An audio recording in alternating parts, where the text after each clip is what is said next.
a childhood dream which I carried with me even when I went to London to pursue my masters. It was just that dream that I had to fulfill that I came back for UPSC. I landed in Delhi, and like most other aspirants, I landed up in one of the famous area which is known for training candidates or the aspirants for the same.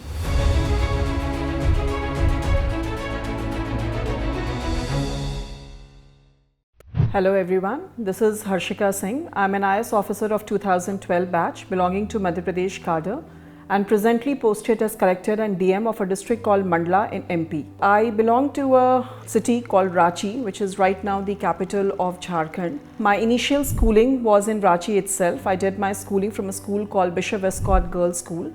Thereafter, I pursued my my bachelor's in economics from St. Xavier's College, Ranchi, and my master's from London School of Economics, London. My childhood and even up to my graduation, since I was at my home itself and was doing my study, it was a very pleasant experience with my family all around, and it was a very, very normal childhood for me. So after I completed my +2 from Ranchi itself, I pursued my bachelor's in economics.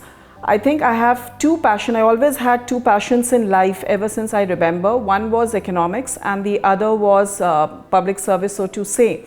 And I pursued my first passion for economics as my graduation that I completed from St. Xavier's College, Ranchi. By God's grace, I was also university gold medalist, and thereafter, I got an opportunity to pursue my master's from one of the world's most renowned institution for economics, that's London School of Economics. I completed my post-graduation in 2009 and I came back to India to pursue my UPSC dreams. So basically, UPSC for me was a kind of a childhood dream. I have a small short story about it.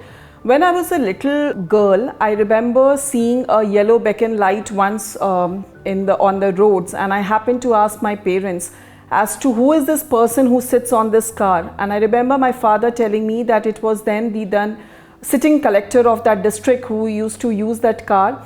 It was then just a thought for me that okay, there is something called DM or a collector who sits in a yellow beacon car. But as I was growing up, I just got to know about what IAS is all about, and slowly this idea evolved in me that this is one particular service through which I can work in any and every aspect of a human life, and that kind of became a dream for me, a childhood dream which I carried with me even when I went to London to pursue my masters.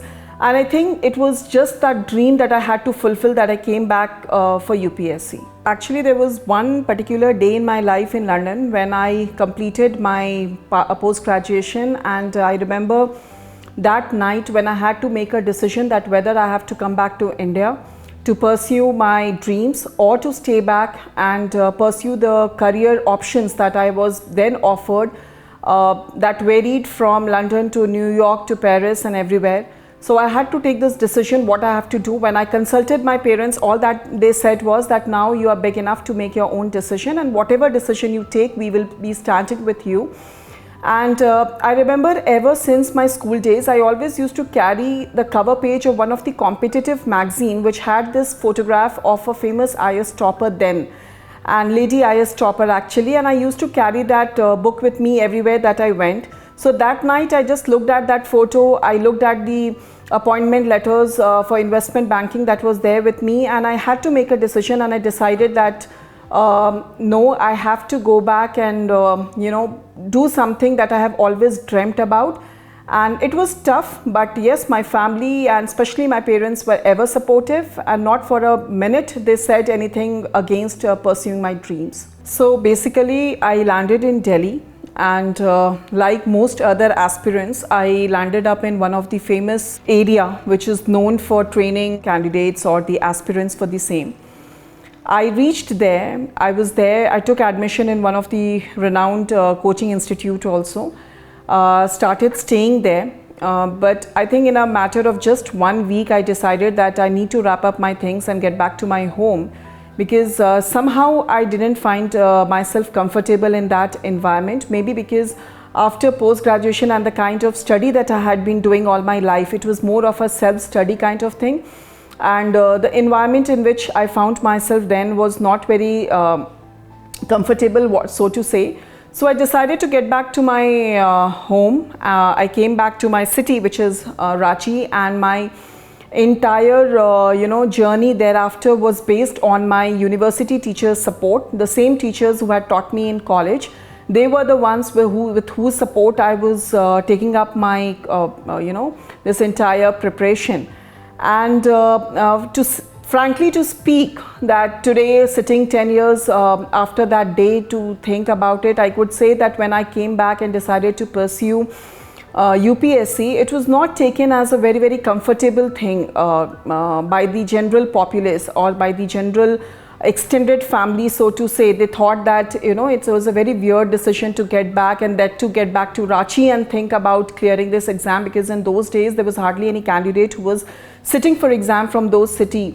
It was a very nondescript small city where even availability of books was a very, very difficult challenge. So in those days I had to actually write a letter to the publisher, attach a money order and ask for the book. So it was not a very normal journey. It started on a very rough ride, but once back to Ranchi, I made up my mind that this is where I have to live, and I have to do whatever I can to achieve my dream. One thing with which I started my entire journey was, I remember in my room I had put up this one poster which said Harshika Singh IAS 2011 batch initially, and later on IAS 2012 batch. And every morning I just saw that poster. That gave me that motivation that okay, I have to be this, and with that motivation I just started my work thereafter. So as I told you, that availability of material was a very big challenge in Ranchi in those days, and internet was not typically a very, very accessible thing. Even that, I think one important thing that my parents ensured was that I have internet accessibility at my home even in those days. And that helped me. So because I was the sole person who was preparing for this, and there was no one to guide me also. So what I did was that I just sat with the syllabus. I just made points out of it. How to start it was again a very tough thing to do. I just went through last few years question papers, saw what kind of question comes, how should I go about with it, and prepared my own, I would say a syllabus as to how do I plan to complete it in a matter of another 8 to 9 months that I had in my hand then. After that, what I did was I sat on the internet and I did lot of surfing and tried to get all the requisite material that was needed for it. I remember in those days it was very easy to access sites such as PIB, Press Information Bureau site was available then also. I accessed sites of BBC, I accessed sites of, for example, Doordarshan, and things like these were that helped me in getting my GS in place. As for prelims, I mean, I think that was in fact the most difficult day for me. In the 3-stage examination that we have chalked out for UPSC, I think any aspirant would agree to it that prelims is the most challenging thing. And I remember when I was entering that room, I just prayed to God ki, questions come which I know, which actually make sense to me. And my first prelims was a good experience, so to say, because then we had optional in those days. So one optional was economics, which was my forte, and the other was GS. So my first prelims experience was comparatively good. But the second prelims experience was another experience of itself, because we are the first batch of CSAT. So no one knew as to what was happening and what sort of questions would come. It was all that I remember my father telling me that just do one thing, never attempt any question that you don't know about, because there is negative marking. So I just stuck to that one thing, that I'm not going to attempt something which I don't know about. And that I think has helped me in cracking prelims in both of my attempts that I took for this examination. It's a very interesting story that happened with me in mains, I would say. Just 15 days were left for my mains examination, and I had completed my entire syllabus, if I may say so. Today I can sit and say that I completed my syllabus by then, but then I'm not sure what I said then. And it so happened that just 15 days before my mains examination, I had a very bad health condition. I had extremely high fever. There was a kind of a nervous breakdown, maybe because then I realized that I have put everything on stake, and if I don't clear mains, what next? So it was a very tough time for me personally. In fact, even on the day of mains, I was running 103 degree, and I remember my parents just standing and watching me at the this UPSC Bhavan and looking at me whether I'll be able to even reach the hall and give my exams. I just entered the hall, I remember, and I was given a seat which was close to a window, and I just thought that it's not possible for me to sit and give exam. I'm not in the right state of mind, I'm not in the right state of health. I should rather get up and go. I don't know what happened, what kind of divine intervention it was then. As soon as the question papers were distributed, I somehow, the moment I saw the questions, I sensed that these questions are something which I know perfectly well about. And I just remember those next 3 hours, I was writing incessantly and putting my points across. I had two optionals in those days. One was my economics and the other was anthropology. Economics was obviously something which I had been studying for last 5-6 years. So that is something which was my specialization. And the other was anthropology, again belonging to a place which is known for its tribal community. That is something, anthropology has been something which has been a part of my life. So those two things were pretty much known to me, but I think in my main attempt, I would say that what helped me was proper structuring of the answer. And also in each answer, I tried to put a live example as an administrator. That was something different from what I think others might have written. And then coming to the interview, obviously my 2012 attempt was my second attempt. I had got through 2011 batch examinations as well. So 2012 interview was my second interview. So that is why I think there was some sort of confidence in me from beforehand that I had already faced it and I know what is going to come to me. My entire interview that happened was based on the lines of an interview for an IAS officer. There was not initially there was not even a single question that was being asked I think as an IAS interviewee, but rather as a IAS officer. Just there was this one single question at the end of the interview when he asked me, when the chairman asked me something, and that gave me a clear signal that this entire thing is going in the right direction. In fact, my interview ended on a very positive note. He even hinted me that you are going to serve your home cadre as an IAS officer, and I think that was the D-Day for me. That was the D moment for me because I realized that things have gone well. So my interview was a comfortable thing to say the least, but my prelims in my second attempt was the toughest point, if I may say so. Another interesting story to tell you. Basically, it was 4th of May 2012 that our results were declared. And I remember that day from the morning itself, it was pretty cloudy. It was a very rainy day, I would say. And it so happened that from the afternoon, we had an idea that today the results are going to come. From the afternoon, unfortunately, there was a breakdown of electricity at my home, and the electricity was fluctuating.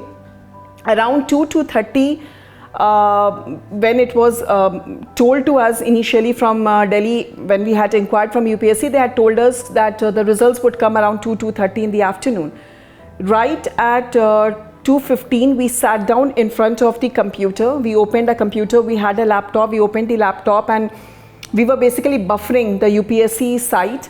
And no sooner the results were downloaded and we just typed Control F and the roll number, the computer switched off, the laptop switched off, and there was no electricity. There was complete blackout at my home, and that kind of gave me an indication that nothing good is going to happen. Let's leave. And it was a kind of a filmy moment for me, so to say. And in that knack of time, one of my friend, she was also preparing for UPSC, and she had actually gone to UPSC to check the results. So she gave, and also surprisingly in those days we just had one mobile at my home, that was of my father. So even that mobile that day was almost discharged, but somehow managed to get a call from this friend of mine, and she called and she said that said to my father that uncle, I want to talk to Harshika. And I took the phone. She said that you are All India rank 8 and heartiest congratulations. And I was like, are you sure? Do you know what you are speaking? Do you know what you are saying? And she is like, I am standing in front of UPSC exam counter and this is your result. And obviously there was no WhatsApp that she could click a photo and send it to me in those days, but her words were everything for me. And in a span of next, I think not even half an hour, all the national, international media, because in those days someone competing from Jharkhand, from Ranchi, and being a lady and stuff like these, it was a very big news for them. Someone from LSE was competing in UPSC and stuff like that, and in half an hour my entire house was full of people coming to interview me. But unfortunately I had to tell them that you can come, you can interview, but there is no electricity in my home, so you have to come and do the entire interview. So the only bad thing that I have of that day is that my entire interview of that day is in darkness. There was not a single speck of light in my home. But yes, that was that day, and it's been 10 years into service, but I think still it's one of the most beautiful days of my life.